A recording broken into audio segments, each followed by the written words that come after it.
Acid-loving plants, like this rhododendron, are lime haters. And the reason for that is that they have evolved in mountain or moorland soils where there is no lime at all. If they're small plants, they will have evolved in peaty moorland soils. If they're large ones, probably in woodland soils with lots of leaf mould. Here at Glendoick in eastern Scotland, the soil is acid, and this is one of the reasons why rhododendrons do so beautifully here. Because it is between Perth and Dundee, and it's cold, or it can be cold. Mind you, we've all had this kind of problem recently. After a mild winter, we've had late frosts, and it's not just here in eastern Scotland that rhododendron flowers have been as badly damaged as that. But such is the abundance of the plantings here, and so beautifully are they done, that you'll have more colour here probably than almost anywhere you care to look for rhododendron colour this year. There's nothing formal about Glendoick at all. It's much more like a Chinese or Himalayan hillside than like our general idea of a garden. It's a plantsman's collection, and it's been assembled over the years by someone whose name is synonymous with rhododendrons all over the world, Peter Cox. This must be one of the best collections of rhododendrons in the country, Peter. Yes, I think that we've managed to gather up more species and hybrids than nearly anyone else has. And talking of species, this Rhododendron racemosum, I remember that as a native of Yunnan province in southwest China, but I see this one's called Glendoick, one of your collections, one of your selections, I should say. Yes, it was selected out of an old clump that my father planted. So you're very free-flowering and hardly touched by the frost. And what's the one over there with the sort of pale, what would you call them, sort of an amber colour with a pinkish tint to them? Alison Johnson, which is a Cinnabarinum hybrid. Much taller growing plant, but just as free-flowering, isn't it, that? Quite a few dwarf rhododendrons that you've produced yourself, haven't you, Peter? Named them after birds. Is this one of them? Yes, it is. I called it razorbill, which is a seabird. Very neat in habit and neat in the flower too. Small tubular rose flowers. Very attractive, isn't it, that? That has to be another hybrid. Big red trusses, very, very different from razorbill. Grace Seabrook. What can you tell me about that? It's a new American hybrid, extremely vigorous and easy to grow. Handsome foliage too, isn't it? Hasn't it? Now, your elder son, Kenneth, he spent some time in America in the rhododendron nurseries there on the west coast. Is that one he brought back with him? Yes. You think it's got a... It is. Think it's got a future, do you think, in British cultivation? Yes, I do. It's free-flowering and hardy. And red flowers again on this one, but this is no hybrid. Rhododendron Thomsoni. Oh, that's such a distinct species. You know, I saw that, must be nearly 20 years ago now, East Nepal on the ridge of the Milky Danda. Yes. But not in flower, I was there in the autumn. I was lucky enough to be there in the spring, and I saw a whole hillside of it in full bloom. This colour, this sort of a nice rich wine colour? No, there was quite a mixture of colours. Really? And talking of colour forms and varieties, a lot of rhododendron people go for the yellow-flowered rhododendrons, these taller kinds. You've got several different ones here. Is there any particular one that you would recommend? Another American hybrid called Hote. It's one of the deepest yellows ever raised. And hardy, I take it? Yes. Named after a Japanese god.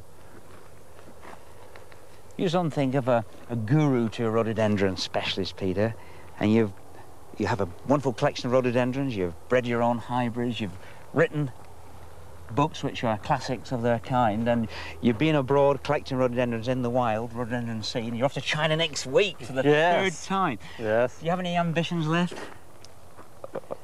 Well, I think to see more rhododendrons in the wild than anyone else has ever seen. You must be well on the way to achieving that record. Have you seen this one in the wild? No, I'm afraid I haven't.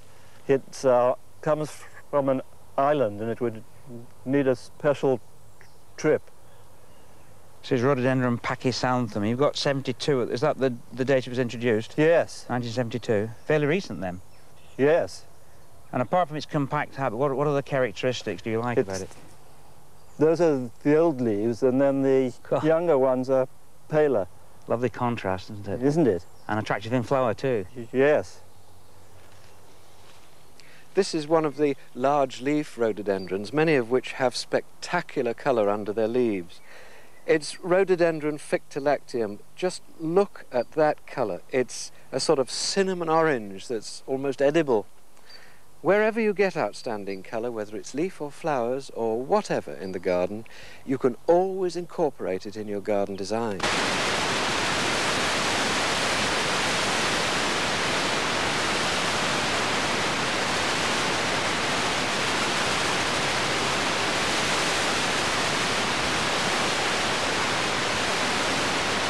And the effect of them all together is quite considerable, especially though when it's planted next to this Acer griseum. This is one of the most beautiful trees I know, even when it's out of leaf, because of this gorgeous bark which peels in these crisp curls, and sometimes when the sun shines through that, it's almost like mahogany orange. This is a Chinese tree, and it's one of the most beautiful and most suitable trees for small gardens all over Britain. Here's another tree, again with interesting bark, but this time I think really it's for the slightly larger garden. This is the drooping juniper. It's got lovely shaggy stems, but its great glory is the hanging curtains of straight, supple branchlets. It comes from quite a big range in the eastern Himalayas and in Upper Burma. And as you go further east into Upper Burma, so its qualities change. For one thing, Juniperus recurva is used for incense burning in Buddhist temples. In Upper Burma, the variety Coxii produces the best incense. Not only that, it's much the best garden plant because the long strands of branchlets are even longer. It was to Upper Burma that Ewan Cox, Peter's father, went with his friend Reginald Farrer. It's not just Peter and Kenneth who have gone plant hunting. It's a tradition in the family. And when Ewan went plant hunting, it was quite a dangerous business.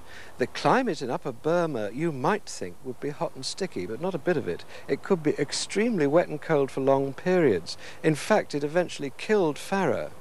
But Cox brought home this beautiful tree, which does very, very well in Scotland, perhaps because here it is a little wet and cold. On the other hand, some plants that you'd think would enjoy these conditions and do really well are very disappointing. Camellia japonica, for instance, needs more heat than it gets here in order to flower.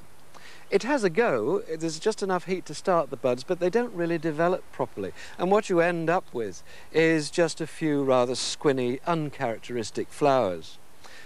What one is tempted to do is to put it into full sun. This is in a full sun position, and what's happened is that you haven't got any better flowering. All you've done is burn the leaves. It's heat that matters, not sunlight itself. So in the end, what have you got? Well, you've got a plant that's occupying quite a lot of garden space to no great avail. Now, this doesn't mean to say that you can't grow camellias in Scotland, because you can. There's a gorgeous race of camellias, the Williamsii hybrids, of which this is one. This is Donation. It's probably everybody's favourite camellia. It's the best one, certainly, for general planting in Britain. It does just as well, believe it or not, on the south coast of England as it does up here in Scotland. The only difference, perhaps, is that it's been over for about 10 days or so in the south of England, and here it's really just about at its best. It was in a wooded ravine, not unlike this one in Yunnan province, that Peter and I first saw in the wild one of China's most spectacular rhododendrons, Sina grande. We were members of the Sino-British expedition to the Kangshan Mountains in 1981. And seed we collected at the time has produced stout plants like this one. Vigorous, big buds, large leaves. And I'll never forget one of those days in particular. We'd slogged up a steep slope all morning and it started to rain, and we're sheltered beneath 40-foot specimens of Sina Grande. We decided we'd have our lunch there, and Peter and I climbed into the lowest branch of one of these giants. That was 20 feet above the ground. And there we sat, our legs dangling in space, tugging into our lunch. And I made Peter promise me that when one of his specimens reaches flowering size, which will be in quite a few years from now, he'll get me on the telephone and I'll hot foot up here. And even if it takes a crane to lift us into that branch, we'll get there and we'll reminisce about olden times and happy days amongst the rhododendrons in Yunnan. Already, this specimen is showing its big, bold foliage. Glossy green on top, and when you turn it over, lacquered, very pale, almost silvery beneath. This is just one of many Chinese and Himalayan rhododendrons growing in this ravine. On the top of the bank there's a whole collection of Rhododendron rubiginosum. Now, those were planted by Peter's father in the 1920s. That's a tall growing, small-leaved rhododendron. It plasters itself with those flowers. It loves the sun, of course. It flowers even better when it can see the sky. And the flowers vary from almost white right through lavenders and lilacs to a sort of a reddish violet shade. And planted at the far end of that whole bank is one of the best blue-flowered rhododendrons, Rhododendron augustinii. That's named after an Irish plant hunter, Augustine Henry. That too is variable in the intensity of blue, but that particular specimen here is a very, very good form. Right behind me on the top of this bank, a single specimen, maybe 20, 25 years old, of Rhododendron davidsonianum. That's in the same group as Augustinii. But you see the flowers are much paler, sort of a lavender lilac with dark speckles in the centre. And it's so free flowering, again in the sunny position, that you can hardly see the leaves. Now, if we follow this stream just a little bit higher up, where it passes beneath another bridge, we'll find an area of bog, rather wet soil, where Peter's planted treasures of a very different kind. You know, one of the advantages of gardening in the north is that you can grow plants like this one, Primula petiolaris. In the wild, that's found high in the Himalaya and cool, damp situations. And it's obviously found a home from home by this stream at Glendoick. And very different from this is Primula forestii. That's named after the great Scottish plant hunter George Forrest. A few years ago, that was almost lost to cultivation in Britain. Then seed was introduced from the Jade Dragon Mountains in northwest Yunnan. Peter was one of the people who introduced that seed, and it's now established in gardens in many parts of Britain. Peter has a plant by the path there. He had to give it some protection, a pane of glass during the winter, to stop it from damping off, and now he's been rewarded with this lovely deep yellow flower head. Yellow also, you'll see in that plant, which is forming an almost moss-like cover near the bridge. Now, it all appears to be the same thing until you look closely, and you see there are two different kinds there. The most common, of a pale yellow-green flower heads, is the native golden saxifrage. It really is in the saxifrage family, and it's fairly common in Britain, in damp places, often by streams. If you look more closely, though, you'll see another kind with a larger head, and the flowers are a deeper yellow, a deeper brassy yellow. Now, that's a Chinese version of the same thing. The Latin name for this is Chrysosplenium. The Chinese one is Chrysosplenium davidianum. That too was introduced by Peter, this time from western Yunnan. And as you can see, it's just as happy as the native species here.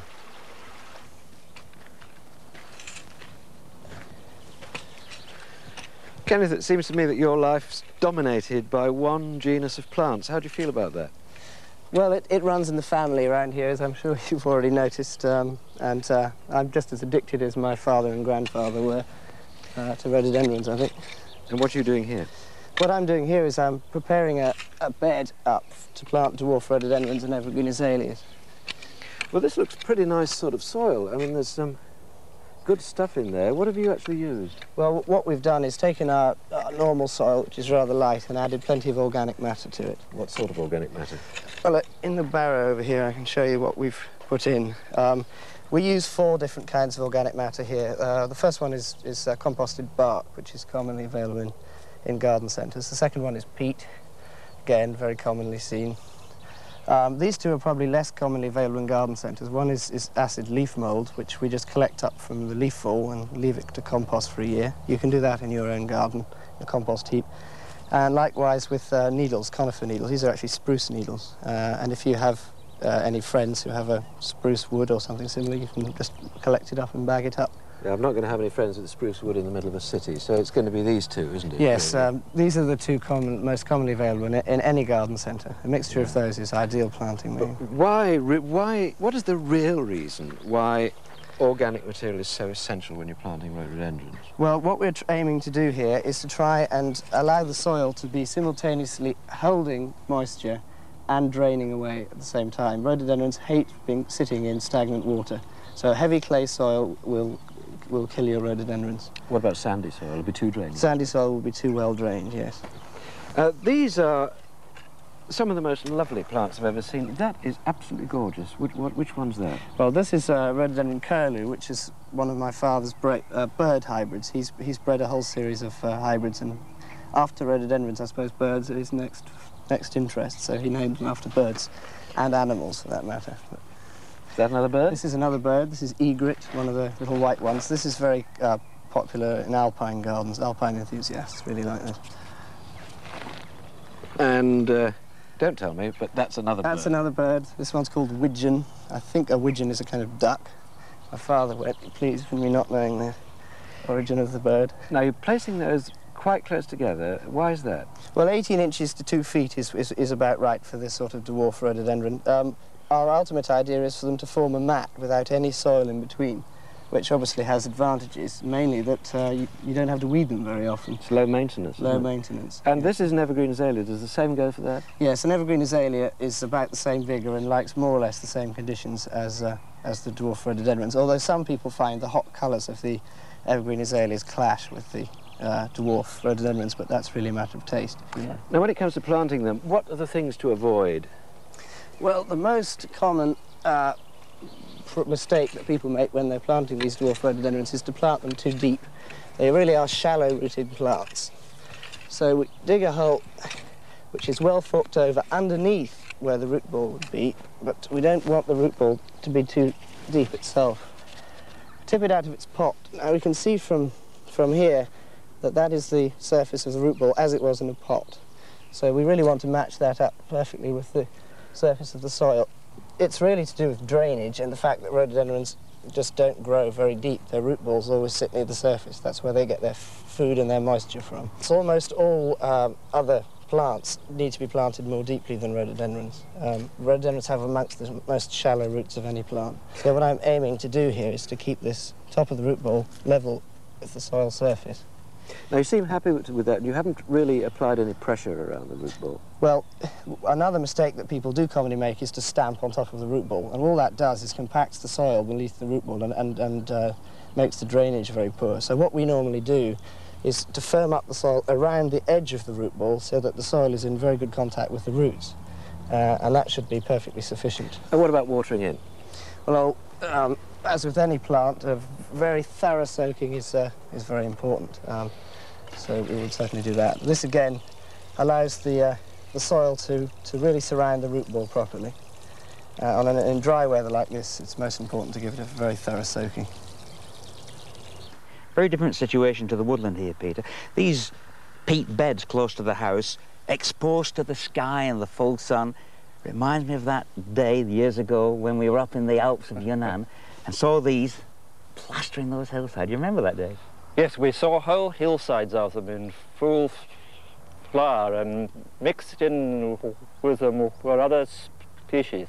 I remember one time you'd been wandering for about an hour amongst them collecting seed, and I saw you sitting down and you were looking completely dazed. It was almost too much, and I felt the same way, I must admit. Now, all these plants here, are these grown from the seed you collected? Yes, they are, and what I like most about seedlings is the variation in colour and flowering time.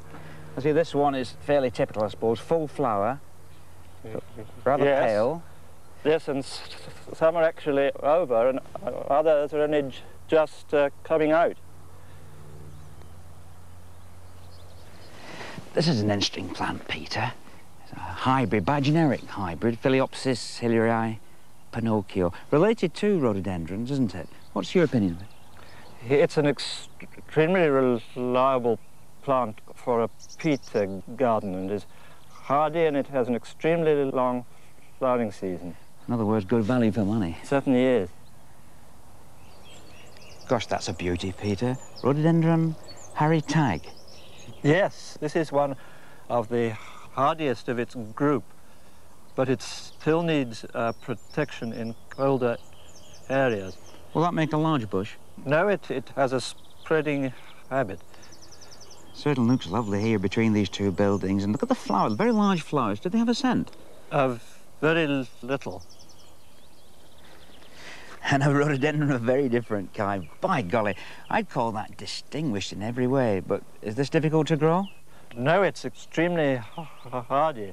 There's a neat habit, most unusual foliage, and I'm particularly fond of the speckling in the flowers. Well, that really is neat. But this is a superb plant. It's only one of a whole range of lovely plants we've seen today in the gardens here. Makes you realise how lucky you are if you're garden on an acid soil.